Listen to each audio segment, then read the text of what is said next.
بسم الله الرحمن الرحيم الحمد لله رب العالمين والصلاة والسلام على سيد الأنبياء والمرسلين سيدنا محمد وآله وصحبه أجمعين. Mbe karambayani jaha mbi be kontonna aman tambi kome kumin tambi tanyintri fulo men keta kamarin kende fulo lafago tituba mbe jaha nin karambaya mbi be masabarla parce que fatu imanke khabila kilina aketa karambaya bella akete jaha bella akete tubango bella mo fula nyene bonna ten mais mi lo récupérer no bari ngakan ne ngayin ken long ha fo c'est du fourre le minute mo na fata mo nyoko bulu adu man fa hasila kan fa ba fa so le défenna fa be abemba le défenna. Parce que comme vous avez vu, nous avons voulu du goto, mais nous avons fait ha bemba la wuli yao manoro, ha bodula manoro, ha faso nambara, atata fa wole to arjana la boye. Kamaru fulu en bi, il be arjana la bi, mbe jaminete. Donc hammente ulma, ni se suno la kasi,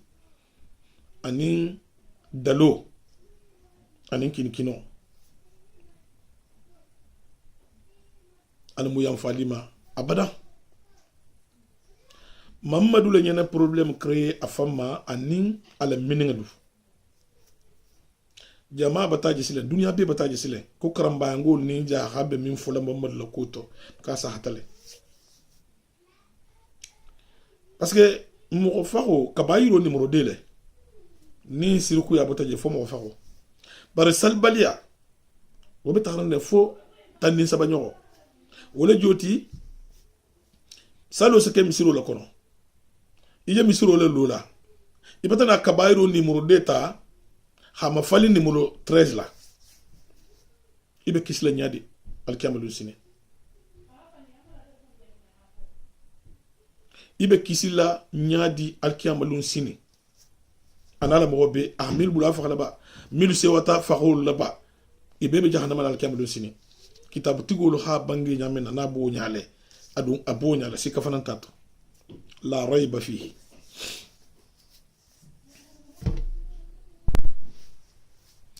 wala tu atala hadari suratu maida kono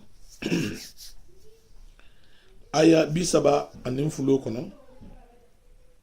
ko annahu man qatala nafsan bi khayri nafsin aw fasadin في الأرض فكأنما قتل الناس جميعا ومن أحياها فكأنما أحيا الناس جميعا ودون بمفوري أكون يا مو كيلين فخا إني من فاتن أما مو فخا إتها فخا أبلك يقوم يبت الدنيا ناكونو فين بفخا وسكون جنتو mo kilinga dum fago imala wulama ya mo kilinga faga imala wulama kafara to mimbo kono asanyo ko mo keme saboti ite be nyoko mo keme sabo songo bola minto o fana kafara to atala sa muta mamuta imo fana lo imi tawde sakoni to mo faga mamada mo mimbula nyim fagala nyinu fagala kamarin kende fuloyin mu'mini fuloyin muslime fuloyin wo mo ko kan ha lombi ha fo atefon je jahannama dalla sa ya don bani jahannama tewa ani mo ni amu accomplice atala dalul moti akoni ya mo faga bi khairi haqqin nante bi khairi nafsin c'est-à-dire mo mi mo faga oto ibe jahannama le mo kilinga fago imala wula ma asanyo ko kemesa bota kan min ka kafaro tuti sako ni aduna be faga akuni am ko fana na kisi ibata mo goje abejan la non ta be masula jeto ka be ko me ibata dunya be la kisi o fana barajo bonale yo fem man ta boy te kun ko ite be misiro la fa mo ko fa misiro fanan miru ta tajje ya dinka ba miru tarajje ni sol be buru linje circle mo fanat kete dun ko bidia bata sha tuba be bidia bolo tuba circle moti non ta tay la lo mata ni sifim ba tarajje fa no kun wulenga be sitringa singela o fana musir kolet awa mogolo hakam bi halon mogo mona bi image na sala mogolo hakan halon ko mamadou te musir ko kelela musir ko c'est simple karamba ya ninja haaki kan na bole ko ni misiro be lula ko bele be de na halo ko me misiro folo luta nyaminna jaha mo kendo la halo bon ni hita je fasal misir duma ko fu halo fa to hola ba fa halo la kabilo to hola karamba ninja ko le meke bar sonde me fin digolu won ta nyaaje la hari ma nyaaje fana ba na fanti la nyaaje la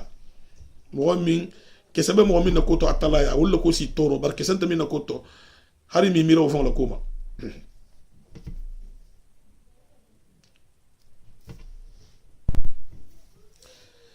atala sakta dalatu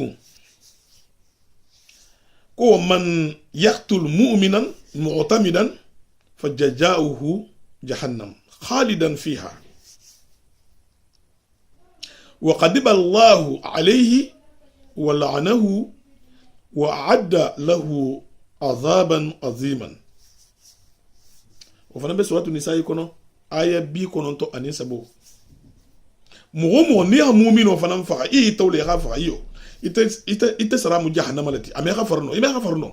إمي فوي كنو ميسا غفري وكنت جي إسرا مجهنم التي jahannama fana ibe melal je kudai parce que jahannama fana to munti abele ko dunya jam pen lamu donc do la pen bije kar killing kar fula do bije san killing isi la bo bare ni bota fana arjana mo sal na ki bata bo wala jahannama gole asumo mi be bolima isalona ko nje bol jahannama le donc bani ko khaldan fiha wala joti tame bo jahannama fa bitugo abada ya mu'mino kilim fa islam jahannama lati idu mebo jahannama min kono few ibe jela abada donc oko la fana atala fana se dimima atala diminga ko mo monti asite fon ko mo halegi iko mo mebo nambarato iko mo mebo nyagato pari godi ninga me monti tembe adu ne statole pari godi ninga be adu ne statole katato sasto jangani sasto halal sasto ni to ke mu'mino kele rante donc ibata jahannama pour parler fond hein akwa wakatala fana mbata dimima o fana abada alla bati danka fana danko atala maliko la danko meku adama ringa to sako altala asi danka asi ko mo be danka mo nabi ko fana atala ba be danka aba be danka lale min bebi ko e bebe danka kanne be ko mo la asile ni haje bi ise mo do jebi bota guditi ko tol le to intekere ngatu bi danko le bi ko bay tarixu antisfer mo fonda la mo melon no kase yahankato fana préparer yen alkiyama jahannama min nga gode asa dol tati parce que jahannama fana a yahankato asale nyonti ku min bole nyinina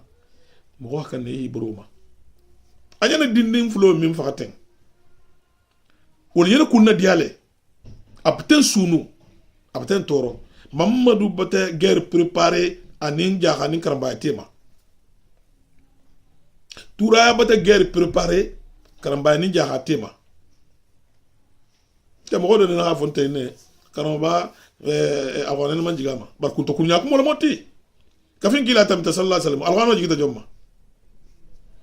donc wala joti mo ba min be tam mo ban titi comme c'est Abdul Qadir Jilani ou Tijani ou mo ban titi atala la jongol tam bitala wana man jigol ma o be kunto kunya kuma anin contraire kumo awa nimmingo kumo falien ala fo alwano la jigo mu particularité alwano fon la jigo fon kitabu sanna kitabu al kutub samawiya mi muntite ni man jibe ma de bare ngoti ko ja munna ninki la mo ko luntije jonno bije lonnal karoba mu doleti e ala mogo fana nga bemba kendo soto asemu me abe londo nyina asemu me abe atala batula ahibo kata hino njamina ahabar ngum makilije alne sigi nda feja otumo jo nyal bato otumo kurunya tan fulo dunia be findi yo wo ha wala marano wala banga manke fuiti ko fo do mamarin ou bien odo la mo khanilo ko tante tubati kito la patamu tubati adun tatenne abota jama fangale fisi wali adangam karamba ngolu nga ben kan kilinto ngambulo du nyohambulu ngabo nyoham makumala njaholu nyala ikana fo nyimu karamba marengleti ikana fo nyimu karamba talibuleti anyima bija kuruma bije yo wallahi karamba talibul karamba ta on te me fenge ndako mo do lonne telefon kaf nyo do le multi karamba jaho folo la joti hara lo nyini ni minke al talibiya kono abati miro bema abto beke jonyata koto bare ngol dol jele kuntito inte kusoto la iman londi soto iman horma soto hafu dron hafu ko mo bembala rugente akante o fola donc oto ite je kelo le nyina kelo memba karamba dunna urginte ya imbe fola le mo son ta mo manfo son atala son to le parce que ha nyini altala le aha nyina le donc mogoba jaga fem fana ti mi mogoba sto bare ni jaga mogoba imbe bentaito ha foko ngani ken na knoti nganken na giditi ita afusile ko kiyo kitala mogoba kita man fen joto ko karamba ko la tabela ndo lu kunna donc bata boy karamba ngulu kan anin karamba ngulu nyingendo awa karamba ngulu ntabe min fola alien nga bonyo nga da fila njago du nyala nga nyogon na kulon ila lonna long ila lonnati ila gudi tigolo ila gudi tigoti ila mo nyima lo ila mo nyimati ila mansakelo ila mansaketi parce que atala membe di mogoma do bi jase londo diama do bi jase godol diama do bi jase mansayala diama fo ha bebula i place la be rekoni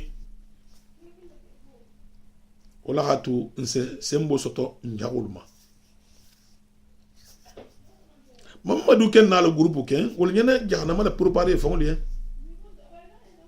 donc ni obo nya